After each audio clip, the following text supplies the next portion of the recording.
Menjadi bagian dari anggota DPR, Krisdayanti turut miris dengan kelangkaan minyak goreng. Rupanya meskipun dia termasuk anggota dewan, bukan berarti Krisdayanti mendapatkan jatah minyak goreng, sehingga tidak merasakan langkanya minyak goreng. Hal itu ia tekankan pada sebuah postingan Instagram yang membuat mantan istri Anang Hermansyah itu dibanjiri komentar dari ibu-ibu.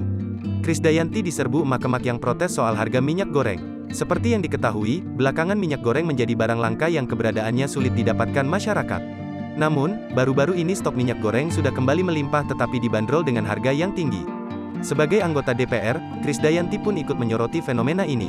Sebagai seorang ibu rumah tangga, istri Raul Lemos ini merasakan betul susahnya mendapatkan minyak goreng.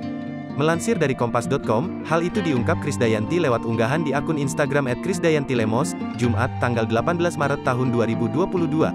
Dalam unggahan itu, diva yang akrab disapa KD ini mengunggah sebuah berita. Sekalipun dapat, minyak goreng itu malah dibanderol dengan harga tinggi, kata Krisdayanti di kutipan judul berita dalam unggahan tersebut. Lewat caption, KD menegaskan bahwa ia juga mengalami kesulitan mendapat minyak goreng seperti ibu-ibu lainnya. Walaupun ia menjabat sebagai anggota DPR sekalipun, enggak ada minyak goreng khusus anggota DPR, khusus kiai, khusus dokter.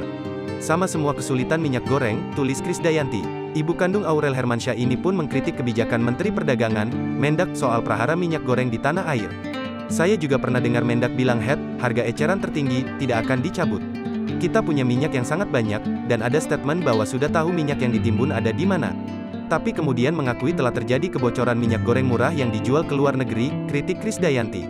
Sontak, unggahan Krisdayanti langsung digeruduk para netizen yang kebanyakan merupakan ibu rumah tangga. Mereka meminta bantuan suara Krisdayanti sebagai anggota DPR agar masalah minyak goreng cepat selesai.